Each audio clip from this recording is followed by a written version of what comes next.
The corruption perception index, we were 50, 2016, 54, 2017, 56, 2018. A steady deterioration in the perception that this country is corrupt. So I know from the Honourable Prime Minister, what is he doing in concrete to reassure Mauritian and investors all around the world that Mauritius is not as corrupt as everybody thinks it is? Mr. Speaker, I have just answered that it is, first of all, a question of perception and not corruption per se itself. However, we have to look at what other studies also, how they have ranked Mauritius. I mentioned about the Mo Ibrahim Index, because in the Mo Ibrahim ranking, there is also a section with regard to corruption. And just to name one criteria which is used, anti-corruption mechanism, we have scored 74.4 and have, in the last report of 2018, made an improvement of plus 6.3, ranking Mauritius first in Africa. Now I mentioned also about the Economist Intelligence report. But again, as I say, it's a question of perception. Now, Honourable Member is saying we were 47 in 2014. We have come to 56 in 2018. Okay. If that argument stands good, in 2000, we were 37. We were ranked 37 in 2000. And in 2004, we were ranked 54. 54, when Honorable Béranger was Prime Minister at that time. So then, it is because of me.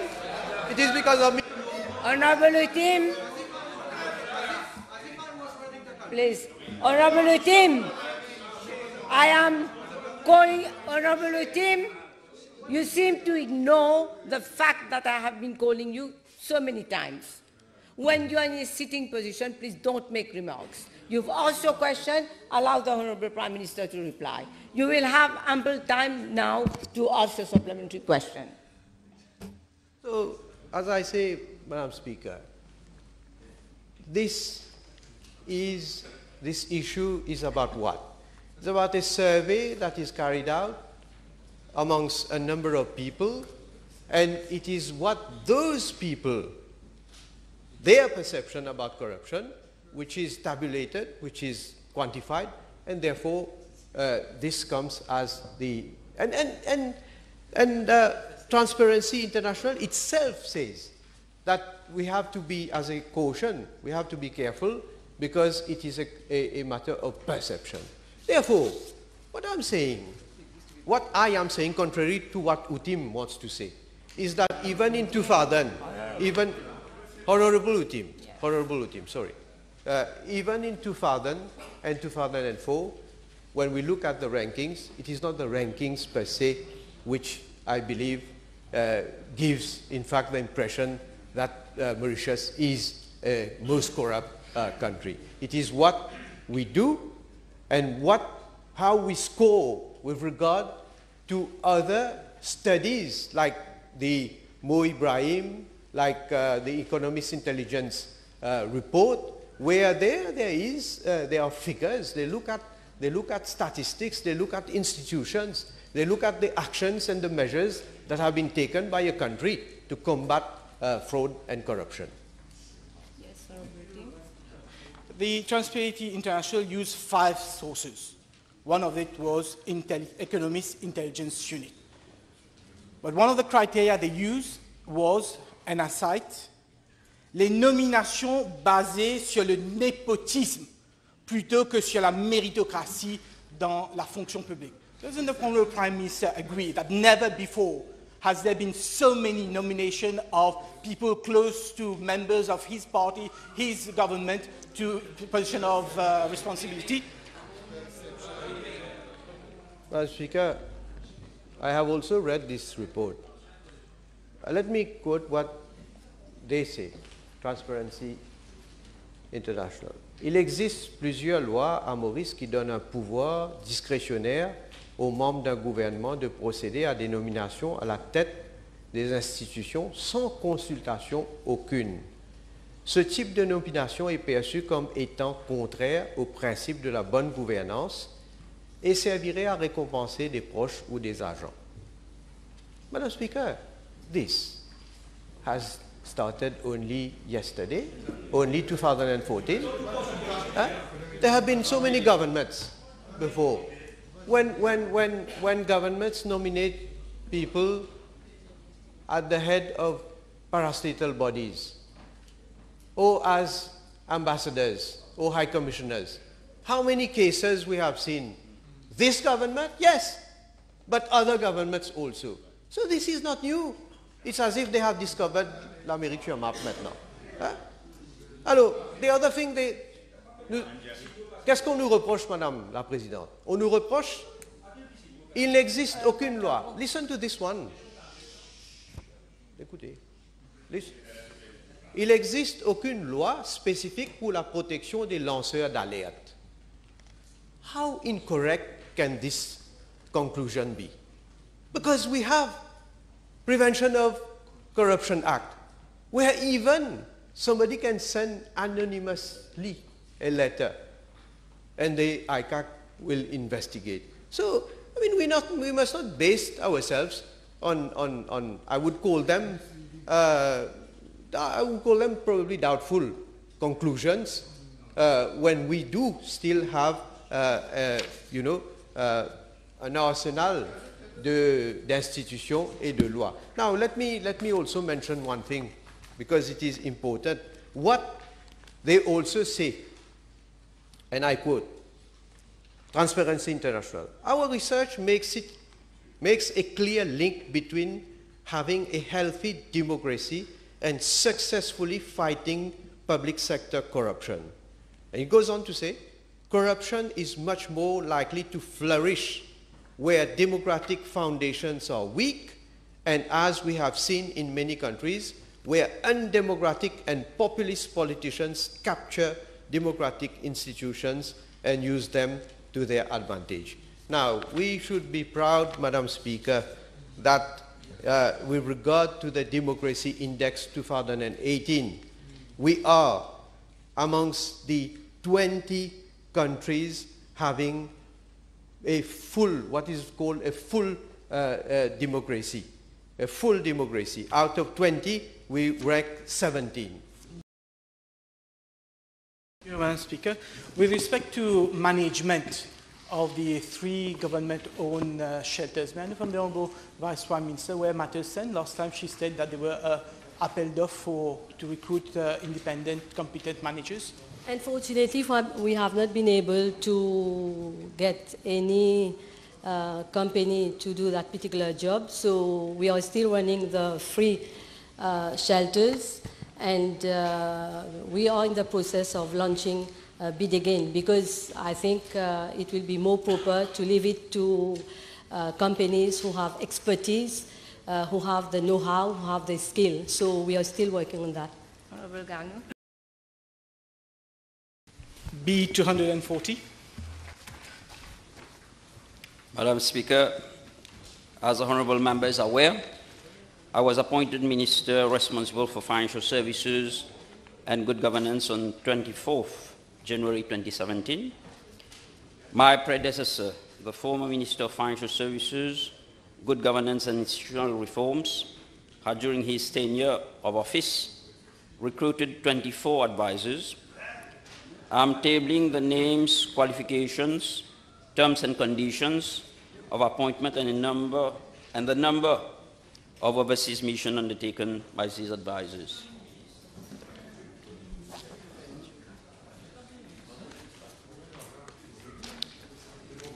Madam Speaker, since my appointment as Minister, I recruited an advisor on governance matters on 3rd August 2017, and who resigned for personal reasons on 4th February 2019.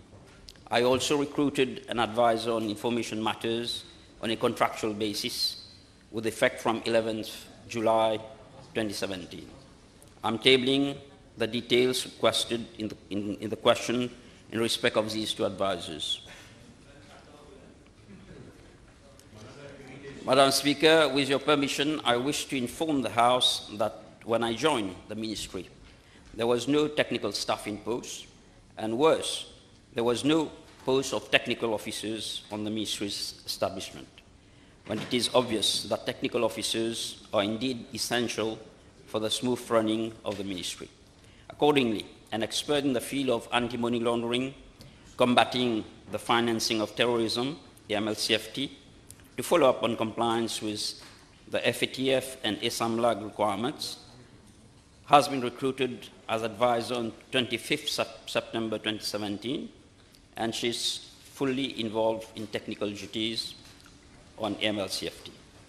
Moreover, certain other technicians have been recruited in an advisory capacity and are performing technical duties as manager, financial services, assistant manager, financial services, and analyst, financial services, respectively.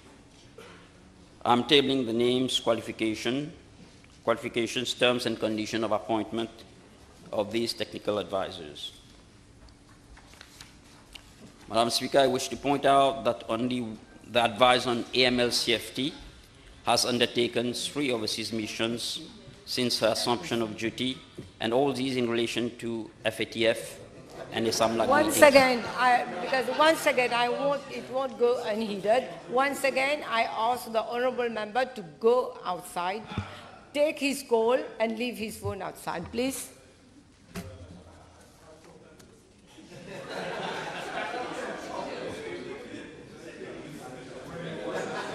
Yes.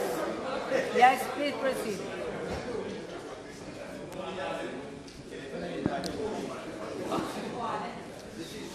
Yes. Before you proceed further, can I ensure that all mobile phones are on silent mode?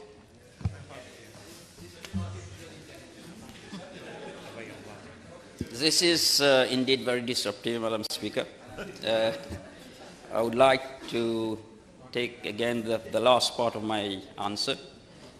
Madam Speaker, I wish to point out that only the advisor on AML-CFT has undertaken 3 overseas missions since her assumption of duty, and all these in relation to FATF and ASAMLAG meetings. None of the other advisors has proceeded on overseas mission. Yes, Honourable Uteem. Thank you, Madam Speaker. Is the Honourable Minister aware that one of the former advisors appointed by his predecessor, Mr. Akhilesh Diapal Singh, gave a statement to ICAC setting out a list of people who have been recruited, including son of a minister, sitting minister, daughter of a high civil servant, niece of another minister, and son-in-law of the ambassador of Mauritius to a foreign country? Is he aware of this? Yes, Honourable Uteem, you rightly pointed out that this matter has been reported to ICAC. I don't think the Honourable Minister will be able to reply to something which has been reported to ICAC unless you reformulate your question otherwise. Reformulate my question to say, has he himself or his ministry carried out an investigation to find out whether there have been people appointed when his predecessor was minister who were relatives of members of the cabinet, of ministers, of high civil servants? Has his ministry or himself conducted an inquiry to see to that? Madam Speaker, I haven't personally carried out an investigation, but I suppose the recruitment should have been done in accordance with laid down procedures at that time. From the Honourable Minister, whether the established procedure for appointment of advisors, the 24 advisors, can you appoint an advisor without going through the Prime Minister, or should the Prime Minister consent to the appointment of advisors? Madam Speaker, as I mentioned in my answer, I cannot reply for the what was there before my appointment. I can only give the information what I have been provided for.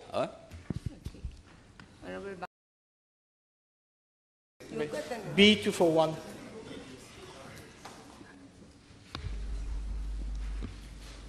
Madam Speaker, I wish to point out that Mauritius is an état de droit where the fundamental rights and freedoms of any individual are guaranteed by our Constitution. Section 12(1) of the Constitution enshrines the principle that, except with his own consent, no person shall be hindered in the enjoyment of his freedom of expression, that is to say, freedom to hold opinions and to receive and impart ideas and information without interference, and freedom from interference with his correspondence. However, Sections 12(2)(a) and (b) of the Constitution provide for permissible derogations to the right enshrined in Section 12(1) as follows.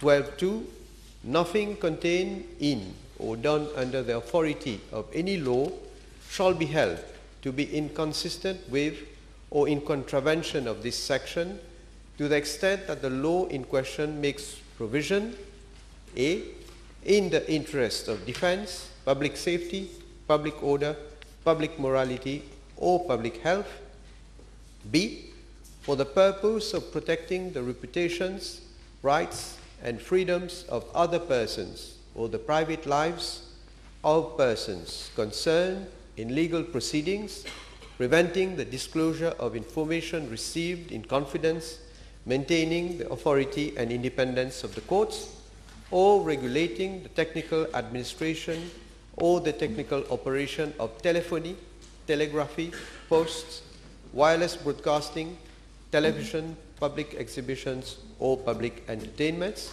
or C, for the imposition of restrictions upon public offices, except so far as that provision, or as the case may be, the thing done under its authority is shown not to be reasonably justifiable in a democratic society.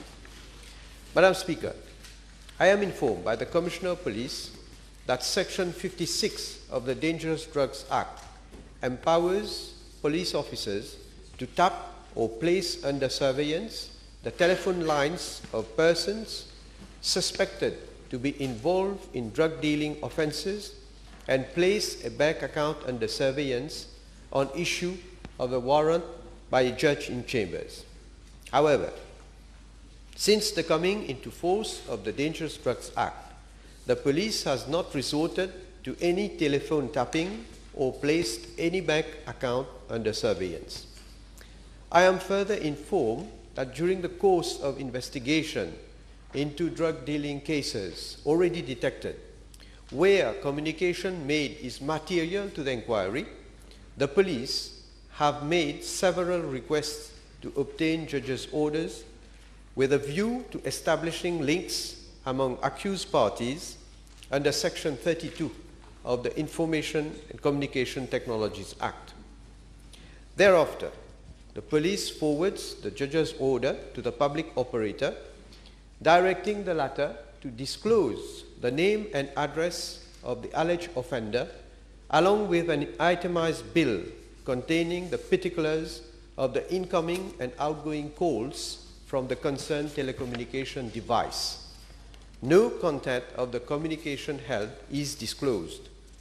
Madam Speaker, I am further informed that the judge's orders are also sought for in respect of bank transactions into drug cases having connection to money laundering in breach of Section 39 of the Dangerous Drugs Act. No, Madam Speaker, Section 56 of the Dangerous Drugs Act provides a very powerful weapon in the hands of the police in case of suspicious drug traffickers. So I know from the Honourable Prime Minister whether he has received any information from the Commissioner of Police. Why is it that this very powerful weapon has never been used by the police to track down drug traffickers? Well, whenever there is any need to use those powers. I believe the Commissioner of Police, in his own judgment, will use those powers. Is the Honourable Prime Minister aware that the reason is, according to my information, that this LADSU and that police unit in charge of investigating drug trafficking does not have the appropriate phone tapping and surveillance equipment, despite having made the request several times for such equipment to be purchased and put in their disposal? Madam Speaker, I can tell this House that I am monitoring and in very closely seeing to it that the fight this government is engaging against drug traffickers bear all the possible fruits, and see to it also that what has been done and what has been let to be done, what has occurred in the past, that they have the right signal that we are not going to leave no stone unturned. So the Honourable Member can rest assured that we will use whatever legal instruments available to the police and whatever we can in terms of getting the right people to also get involved into inquiry with regard to such sensitive cases. And I can assure the Honourable Member that I think he will understand that it will not be appropriate for me to divulge what mechanism has been put into place, what kind of inquiry, what kind of follow-up and monitoring is being done. But everybody can see that the number of arrests, number of seizures that are being done regularly. I'm not talking about only record seizures. I'm talking about regularly, both at customs, at the airport, and also throughout the island. We need to do more, and I hope that we get the support of each and everyone dans ce combat contre les criminels.